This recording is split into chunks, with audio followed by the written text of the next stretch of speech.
안녕하십니까. 부재농장 손바닥 정원의 우슬입니다. 오늘은 저희 우슬이의 분재교실에 참여하시는 교육생들과 함께 여기에 보이는 이 소나무를 철사거리에서 처음으로 연출해 가는 과정을 여러분들과 함께 보여드리도록 하겠습니다. 그 전에 오늘 같이 저와 이 나무 작업을 함께 하실 교육생을 소개해 올리도록 하겠습니다. 인사. 예, 안녕하십니까. 분재원 교육을 받게 된 고래덕입니다. 이렇게 같이 하게 돼서 정말 영광으로 생각합니다. 네. 분재를 하신 지 얼마나 되셨나요? 실제로 하게 된 지는 한 5, 6년 된 것 같습니다. 그렇습니다. 예. 제대로 교육은 지금 올해 처음 예. 받으시고, 교육 받으시면서 어떤 점이 제일 좀 재밌고 좋았던가요? 막연하게 시작을 하긴 했었는데 네. 좀 한 4, 5년 되다 보니까 그 교육을 좀 전문적으로 좀 배워야 이 분재에 대한 거를 좀 그 즐거움이라든가 그 맛을 좀 알겠더라고요. 네. 그래서 올해 처음으로 원장님하고 교육을 같이 받았는데 네. 이 부분에 대해서 나에게는 많은 도움이 됐던 것 같아요. 그렇습니다. 예. 또 한편으로는 또 더 이게 분재가 쉽지는 않구나. 네.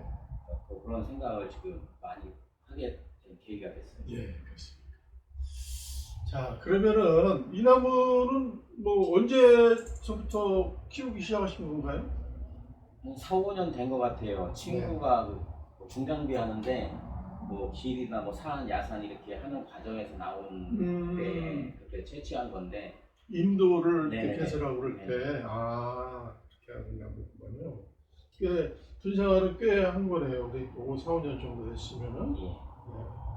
근데 지금까지 철사거리를 하거나 연출하거나 이런 거는 전혀 한 번도 안 해본 예. 겁니다. 그러면은 오늘 저와 함께 이 나무를 연출하는 과정을 한번 해보도록 하는데, 옆에서 많이 도와주시고 또 궁금한 사항이 있으시면 언제든지 그때그때 바로 질문해 주시면 제가 아는 범위 내에서 답변해 드리도록 하겠습니다. 예, 알겠습니다. 자, 시작하실까요? 예.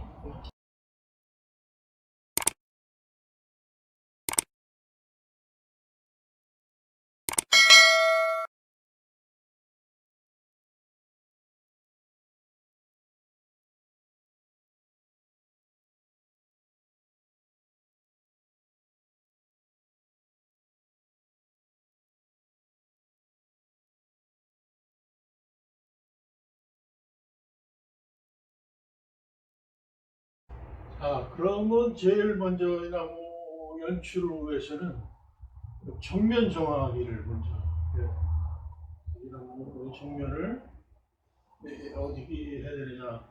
정면 정하는 방법에 대한 것은 제가 유튜브 영상에 찍어서 올린 것이 있으니까 여러분들 참고하시면 좋겠습니다. 이 시기에 어디가 제일 마음에 드는 방향인지 한번 다 살펴보십시오. 줄기의 선을 봤을 때 아름다운 면이 어딘가. 원장님이 교육하신 기준으로 보면은 제 생각에는 요 앞쪽에 이렇게 여기에? 예, 고개를 좀 너무 숙였었는데 좀 세우면 될 것 같고 네네. 앞으로 이렇게 옮기면 될 것 같습니다. 예, 여기를 정면을 예. 하는 게 좋겠다. 이 얘기죠. 잘 보셨네요. 지금 이제 문제점이라고 한다면은 여기서부터 여기까지가 거의 이제 수직선이라고 봐야 돼요. 줄기선이. 수직선은 조금 피하는 것이 좋습니다. 수직선이나 수평선은 연출할 때 좀 피하는 것이 좋습니다. 수직선이 피해야 되는 이유는 한쪽으로 쏠린다든가 하면 무게중심이라든가 균형 감각이 흩어져서 안정감이 상당히 떨어집니다. 그래서 지금 이 상황에서 여기를 하더라도 여기를 살짝 들어주면은 조금 안정감이 확보가 되지 않을까 생각합니다. 그래서 여기를 보여보도록 하겠습니다. 근데 처음에 시작할 때는 소나무가 이게 길기가 어렵다고 네. 특히 얘기하더라고요. 처음 분재를 잘 모르시는 분들은 그런 얘기 많이 하죠. 실제로 해보니까 소나무처럼 쉬운 게 없는 것 같아요. 소나무가, 안 죽더라고요, 잘. 소나무가 생각보다 어려운 나무는 아니거든요. 이제 모르는 사람들은 이제 연출이라는 이런 부분이 이제 그거는 좀 예. 어려움이 있겠죠. 제가 지금까지 했던 거는 다 그냥 기르는 거였더라고요. 원장님이 먹기 전에. 기르는 사원을 뭔가 해야 되는데 그게 어려운 것 같아요. 해서 풀어서 고정시켜주세요. 한장님이시나요? 괜찮습니다.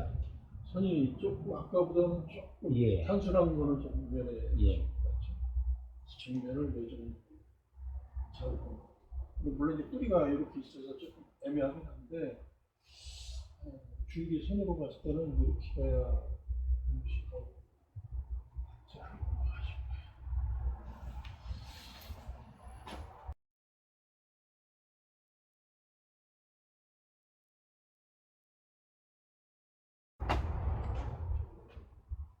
그다음에 이제부터는 이렇게 철사거리를 할 때는 솔잎을 뽑아야 돼요. 어떻게 하냐면은 이게 이제 금년에 나온 네네. 순이잖아요. 거를 구잎을 다 뽑는 거예요. 뭐 장수에 상관없이 그 구입만 뽑으면 일단 구잎을 다 뽑으시면 일단 예. 지금 이제 잎 뽑기를 하거나 그런 시기는 아닌데 실사거리를 위해서 부득이 구잎만 제거하는 걸로.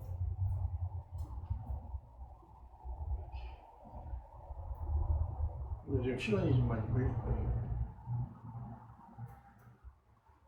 이런 식으로. 그러면 다 돼요. 그 안에서 이게 지금 눈이 줄기에서 멀리 있는 것보다는 안쪽에 있는 게 사실은 더 중요해요.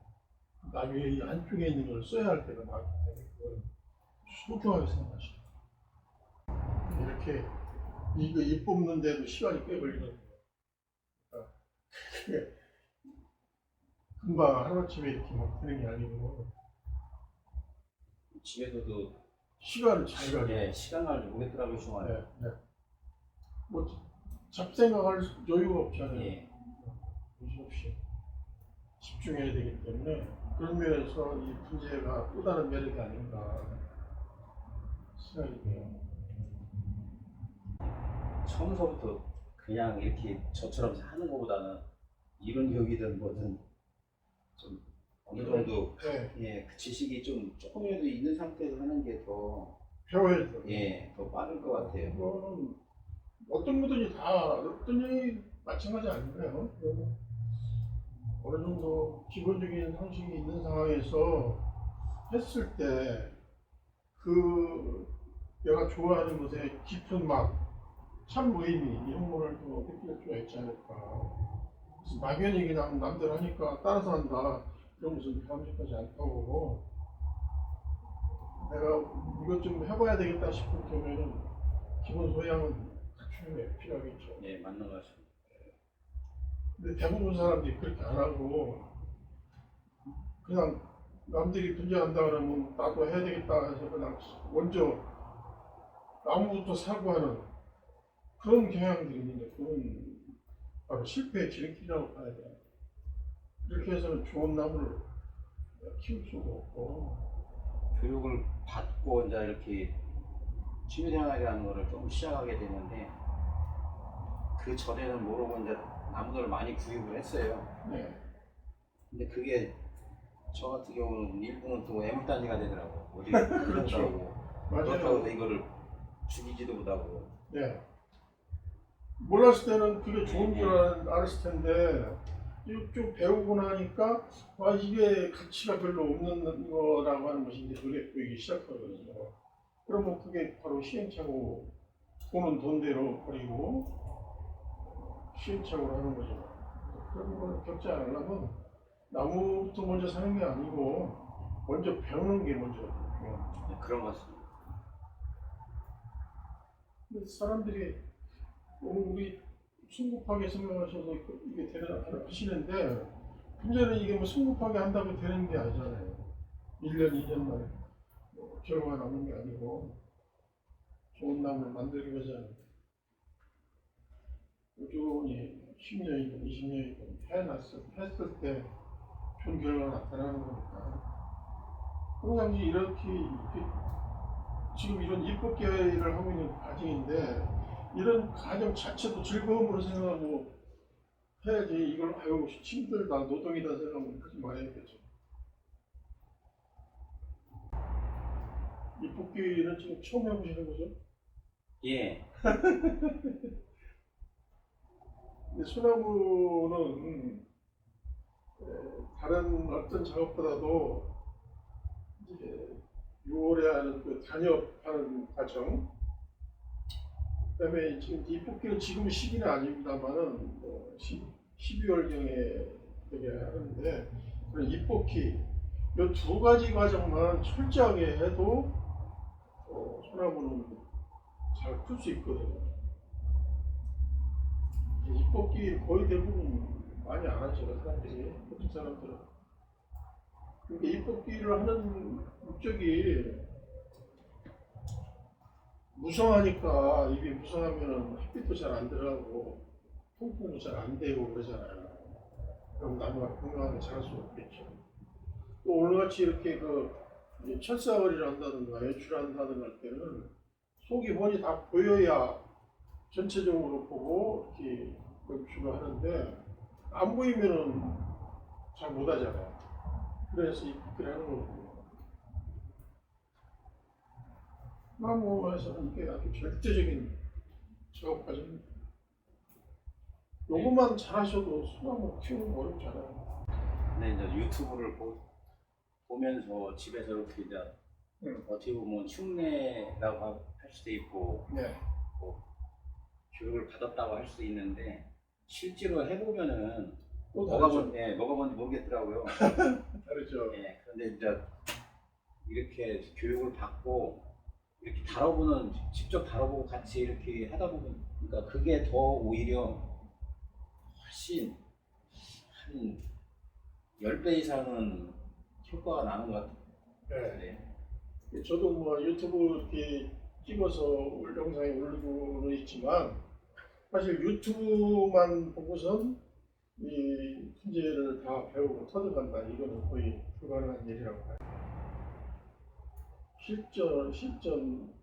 실제로 맞닥뜨리면서 여러 가지 발생하는데 그런 것들을 바로 그때그때 바로바로 교육을 받지 않으면은 그거는 어렵거든요.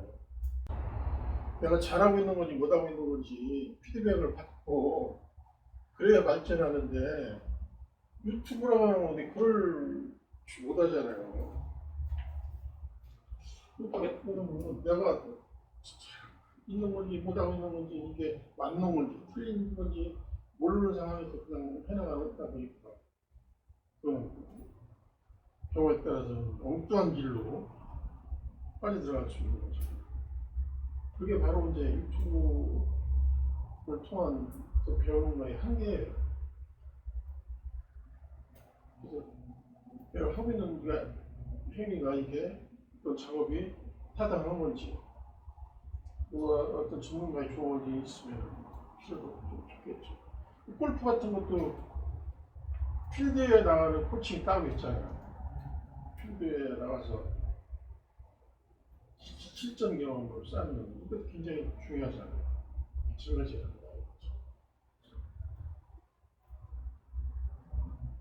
내가 하고 있는 것이 올바르게 하고 있는 건지 아닌가 이거를 체크받을 수 있는 그렇게만 해도 되는데 그렇지 못하면 그야말로 나홀로 문제가 되는 거죠. 아마 잘하는 거하고 열심히 멋있게 잘하는 것 같은데 막상 남들이 봤을 때는 그건 아니고 발전이 안 되는 거죠.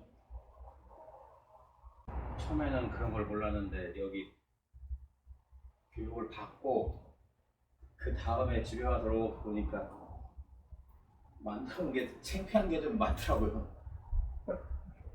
창피한 것보다는 모르는 거는 창피한 건 아니라고. 오히려 남한테 고생을 너무 시킨 것 같아요. 그렇습니까? 모르는 건 창피한 건 아니고 반복되는 실수라든가 이런 건 알아볼 때는 모르는 상태에 있으면 계속 그런 시절은 반복돼서 일어날 수밖에 없고 그렇게 되는 거죠. 그래서 교육이 필요한 거죠. 이제 이 소나무 거름 같은 경우는 일반 화학비료 같은 거 쓰지 말라고 하는데 그거 맞는 건가요? 화학 비료 같은 경우는 뭐 미량을 쓰는 거는 무리 없겠죠. 아, 이제 아예 안 주는 거 네, 아니라? 그리고 너무 안 쓰는 것도 저는 문제가 있다고 보거든요. 예컨대 지금 뭐 물비료 같은 거, 액비 이런 거는 그렇게 화학적으로 만드는 것들이 많이 있잖아요. 뭐 농업용으로 나오는 그런 것도 있고 복합비료 이런 거는 화학적으로 만든다고 해야죠. 근데 그것도 효과를 굉장히 빠르게 나타나고 강력하게 나타날 수 있어요. 다만 이제 농사 짓는 데에서는 그거를 많이 쓰면은 토양 오염이 되니까 산성화된다든가 그런 문제가 있죠. 근데 이거는 문제는 사실 어떻게 보면 주기적으로 우리가 분갈이를 하잖아요. 세흙을 갈아주고 이렇게 하기 때문에 뭐 너무 과하게 쓰는 것은 저는 바람직하지 않다고 보고 약간 좀 미량 쓰는 것은 뭐 무리가 없지 않나. 다만 이제 그 쓰실 때는 그 용량이라든가 비율 이런 것들은 잘 염두에 둬야 되겠죠. 너무 과하게 쓰는 것은 바람직하지 않으니까 그렇게 정의를 하시면 될 것 같아요. 근데 소나무는 사실은 소나무는 거름을 많이 필요치 않아요.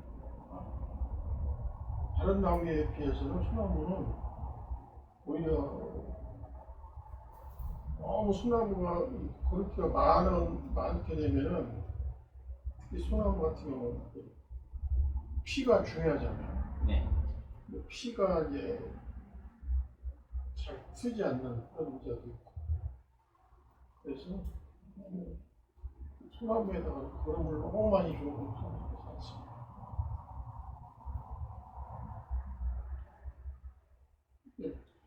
그러니까 어떤 목적이 어디에 있느냐. 예를 들어서 부지런히 많이 키워야 되는 나무들 같은 경우는 거름을 더 많이 줄 수 있겠죠. 빨리 키우기 위해서는. 그러나 뭐 어느 정도 뭐 기본이 돼 있고 중간성 관계가 있다. 이럴 때는 그때서부터 너무 빨리 크는 것도 바람직하지 않잖아요. 그때는 또 더 줄여야 돼요. 그러니까 거름도 나무의 상황에 따라서 주는 양이라는 게 달라져요. 일률적으로 똑같이 이렇게 소나무는 뭐 크게 약간만 좀 준다 생각하고 다른 나무에 비해서 좀 약한 듯하게 준다 이렇게 생각하시면 처음에 이게 철사놓고 하는 걸 되게 싫어했거든요. 네. 그래가지고 모양을 이제 가위로에 그렇게 해서 방향을 잡아서 소매한다고 했었는데 이게 너무 더디더라고요. 지금도 철사복을 지금 넣을지도 모르거든요. 그 가위로 만약에 예. 곡을 넣는 것도 아주 좋은 방법이에요. 사실 이제 일본의 그 유명한 같은 경우는 그거는 석사를 잘 거의 대부분 안 하고 가위만 가지고 곡을 작업하는 사람이 있어요. 그거를 하려면은 상당한 고수가 되어야 돼요. 눈의 방향이라든가 이 나무를 키워나가야 되는 어떤 그 방향, 위치 이런 거를 명확하게 알았을 때 그게 가능하거든요. 일반 사람들은 쉽지 않아요. 그래서 사위공보다 또뭐 노방 해라고 혼자 얘기한 대로 그 정도 충분히 그 연출 능력이 갖췄다든가 안목이 있다든가 그다음에 특성이라든가 이런 걸 잘 이해하는 경우에는 그렇게 가위공도 괜찮아요. 출사를 이제 잘 모르시는 분들이 출사를 보는 거는 아무 혹사시키는 건 아니냐. 그래서 좋지 않게 바라보시는 분들도 있어요. 군대 전시회 가면은 들리는 소리가 그 소리가 제일 먼저 들리더라고요. 네. 잔인하네, 뭐 이렇게 못 살리고네. 네, 이런 그런 식으로. 얘기들을 네, 하죠. 지나가는 사람들이 구경하면서 그런 얘기를 하긴 하더라고요. 네. 근데 뭐 제가 철사거리에 대해서 교육할 때도 말씀드리지만 나무가 건강하게 잘 자라기 위해서는 그 나무가 햇빛과 바람, 통풍 이런 게 굉장히 중요하고 잘 자라게 하는 요인인데 그런 것이 확보가 안 되면 부분적으로 죽기도 하고 도태되기도 하고 그러거든요. 그럼 그런 것들을 전체적으로 균형 있게 잘 햇빛도 보고 통풍 잘 되게 해주기 위해서는 나무의 가지를 방향을 유인해 줘야 돼요. 그렇지 않으면은 그게 확보가 안 되기 때문에 굉장히 나무가 약해질 수밖에 없어요. 그런 것을 방지하기 위해서 나무가 건강하게 자라기 위해서 가지의 방향을 틀어주는 거죠. 이제 또 그런 의미도 있고 또 다른 의미는 우리가 뭐 교통사고가 났다든가 해서 팔이 다쳤다든가 뼈가 부러졌다든가 그럴 경우에 그것을 어느 정도 시기가 될 때까지는 이렇게 기부술을 하자. 기부술을 해서 유인해서 고정시키는 것 같이 이것도 이 나무도 건강하고 잘 자라게끔 하기 위해서 또 좋은 모양을 유지시키기 위해서 그렇게 하기 위해서는 불가피하게 할 수밖에 없어요. 다만 이것도 이제 뭐 우리가 기부술도 평생 그거 하는 거가 아니듯이 일정 시간이 지나면 기부술 풀고 그러잖아요. 그것도 마찬가지예요. 나무의 처음에 나무의 그 방향이라든가 이런 것을 유인하기 위해서 하지만 일정 시간이 지나가면 철사를 풀러서 그대로 잘 자랄 수 있게끔 하기 때문에 일반인들이 생각하시는 거는 오히려 좀 잘 이해를 좀 더 하시면은 나중에 이제 문제를 공부한다든가 하시면 왜 그렇게 했는가 한번 이해하시게 될 겁니다. 자, 대략적으로 이제 입복기까지 좀 마무리 됐어요.